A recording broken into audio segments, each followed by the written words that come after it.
Now, the 10-minute drill. This is a big one. Brought to you by TireOutlet.com. Wholesale prices, premium service. Let's go, let's go, let's go. Hit it. All right, 7:20. Good morning, Jacksonville. Sports concepts and rationalizations coming your way. We call it the 10-minute drill. We do it each and every day.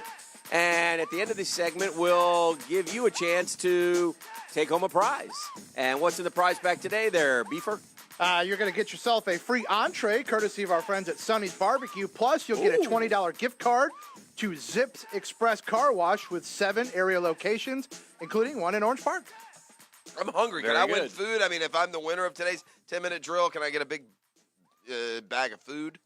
Big Everyone bag. wins. Stave off this illness as we head into the weekend, doggone it. Oh, boy. Hope I don't have, like, some sort of, like, tropical, parasite illness or something. Is anyone worried about that at all, maybe? Pick something up in the Caymans or no? We're all good? No, everyone's all good. All right, this is not the top story, but it is. I've been The top story in my world. But I've been dying to ask you this. At any time ever in your life, as a sports fan, have you ever considered the University of Houston to be a better job than West Virginia? No, but you know what? Is it? You know what, though, Jeff? If you want to pay me, and I don't know the exact number, but $4 million. a lot more than I'm making where I'm making, and where I'm making, I've done really well, and you're not compensating me as should be, then We're I'll talking go. about Dana Holgorsen, who was the Yes. West Virginia football coach, and I think he's done a real good job there. West Virginia is what it is. They're going to flare up and go 11-1 every 5 years. Done a great job. And most years are going to be, 8-4 or 9-3, Fun always football competitive. to watch. Good offense. But you leave the Big 12 to go to Let me tell you the something. AAC. Couple things you got to know. Maybe he's going to follow the UCF plan and win a title. Maybe Number that's one. what he's trying to do. Number one, everything's bigger in Texas. Yeah. Number two, there's a lot of oil money out there. Houston doesn't mess around. They fired that Major Applewhite quick, and he wasn't terrible. Yeah. He's like 20-12. Get Yeah. out of here. That's not good enough. Holgorsen not quite as good as I thought. No, that's what I'm saying. No. 7-6, 4-8, 7-6, 8-5, 10-3, 7-6, 8-4. Yeah. 8-4 with Will Greer in his last year. Yeah. I want to do a little better than that. Maybe the word was that they weren't going to keep him. Yeah.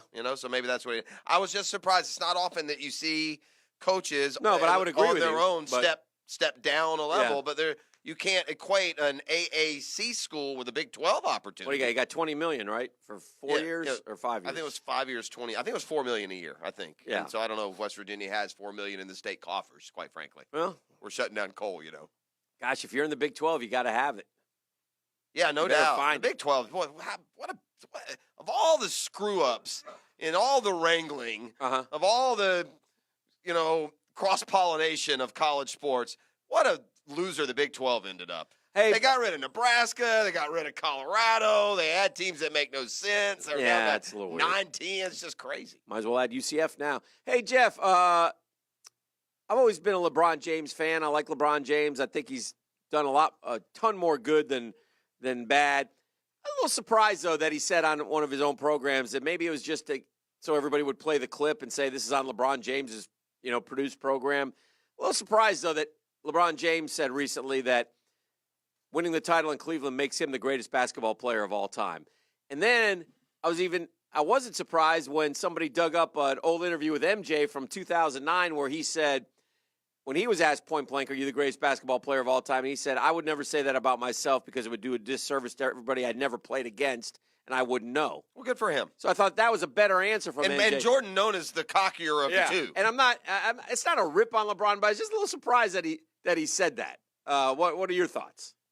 I'm not so. I think LeBron is saying a lot of things that people just don't stay under the radar, right? Because of the vehicle that he's using, right? He's trying to build these other platforms that, like, even people like me aren't on. So, I think he's certainly become a lot more vocal since going to L.A. Right. I mean, politically charged and socially, he's commented on a lot of, issues and taking stands that we haven't seen a lot of athletes. I think athletes are feeling empowered, by their words more than they ever have. Me, I'm kind of when it comes to my athletes, I'm a humility guy. I don't like the guys telling me how great they are. Yeah. And so, I don't know if surprise might be too strong a word. I definitely now it takes him out of consideration for me Like I will always hold that opinion against him when people ask me. But LeBron should know better. And if LeBron and Michael Jordan played in the league at the same time, Michael Jordan would have more titles than LeBron. My friend Marcel said he showed up the other night at a game. He's not playing with a glass of wine in his hands too. Yeah, there's some. L.A. LeBron is off the chains a little bit. There's some. Yeah, there's no doubt some weird things going on when it. And by the way, maybe we should start calling him LeBron. And by the way, L.A. Bron. I saw the Laker fans were booing Paul George last night. Yeah, they were. Yeah, like what did Paul George do? Well, he hung 37 on him and they beat him. So take that. Too, but I don't think that's why they were booing. No, they're booing him because he didn't come. Can you explain to me, dude? I can. I mean, I'm all for guys getting opportunities, and maybe your first crack isn't your best at a job, and you know your second time around is going to go a lot better. Mm-hmm. But shouldn't there be at least a year moratorium? Should you not be allowed to be fired by the Broncos and then hired by the Jets, or fired by the Dolphins and then hired by the Browns? I mean, I'm looking at this carousel of 8 openings, and literally yesterday, 4 of the guys weren't just guys that were fired. They were guys that were fired this year. Hugh Jackson, Adam Gase, the other one that I just mentioned. Vance Joseph. I mean, guys are seriously, what are we doing here? We're really got an answer for you, We're Jeff. going to really interview a guy who just got fired by a team worse than mine? I've thought about this a great deal. Really? And I know that, yes, and Wow. I know the answer. The NFL is trying to emulate 1970s NBA, where Kevin Loggery and Shue and Mata and Hubie Brown. Fitch Yeah. and Hubie Brown were just on the retread, man. You're a head coach here. If it doesn't work, you'll go there. That's the way it is. It's mind-boggling to me how a team would not think with a little fresher perspective than that. I'll take it a step farther. When the Jags are talking about hiring an offensive coordinator, I'm all for them hiring a guy I don't know who he is.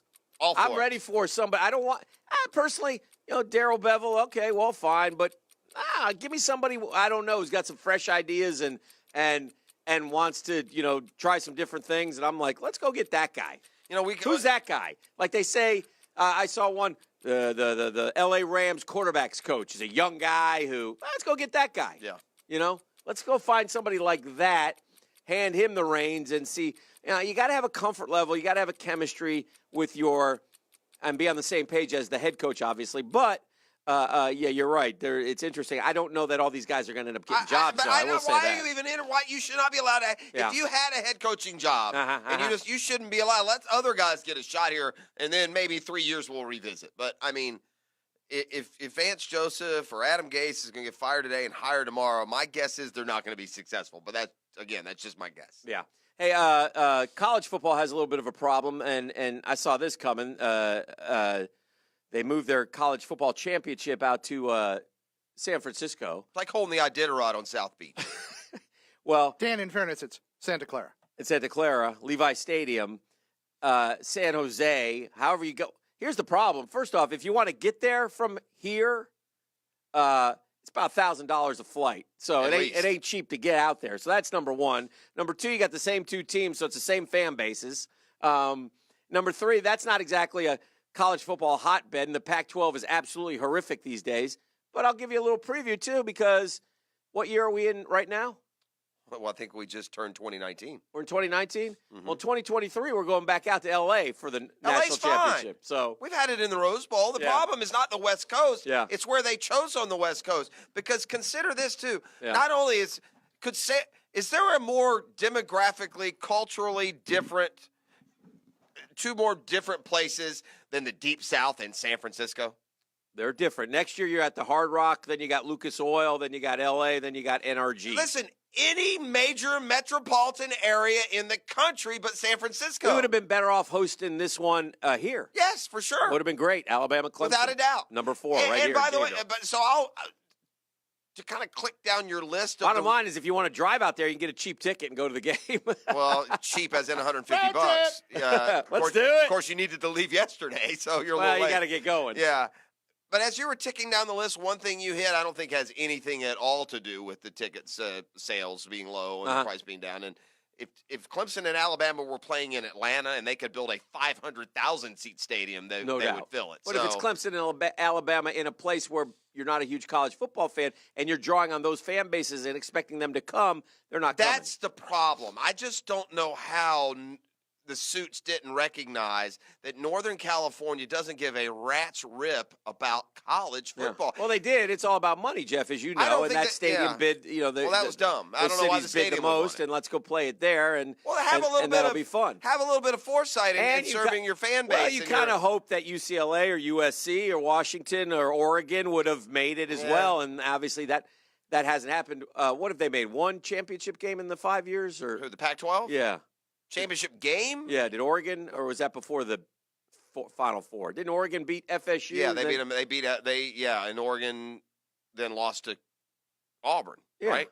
Cam, or is that? That was before. Or we lost. Yeah, I don't know. We maybe lost. No, that was Ohio State. No, I don't know. I don't remember. FSU lost in the. Too much to remember. That was a playoff, though. FSU lost in for sure. Yeah, they lost in one half of the playoff. Yeah. And is that Ohio State's win? Who beat Oregon? I don't remember who beat Oregon, believe it or not. Maybe, was it Ohio State? I bet Ohio State beat Alabama on the other side. That was probably the first playoff. It had to have been. It was the first playoff. Oregon, you're right. And Ohio Oregon State beat Alabama. Florida State 59-20. Ohio State beat Bama. Ohio State.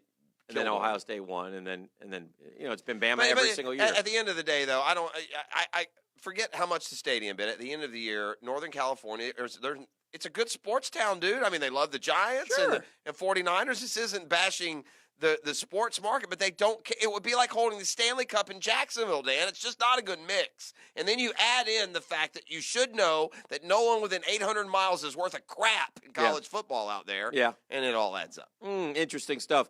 And the other thing you got to feel sorry for is those poor Alabama and Clemson fans. Man, this 5 years has been been tough on the pocketbook. Yeah, really, I feel for.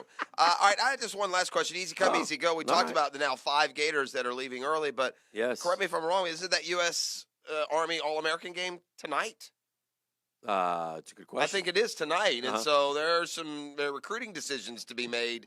Okay. I know I think Chris Steele, that DB, is going to announce during the game. I hope I'm not speaking out of turn, but I do think they moved that game kind of to a weird start, even like 6 o'clock or 5:30 or something. So something to keep our eyes on tonight will be that U.S. Army All-American game and the recruits that will announce their intentions. Does it become back to my question though? I wasn't really trying to stump you on that. Was because you did. Do the losses yesterday, personnel-wise, do they add urgency to this recruiting class, or is that a bit of an overreaction?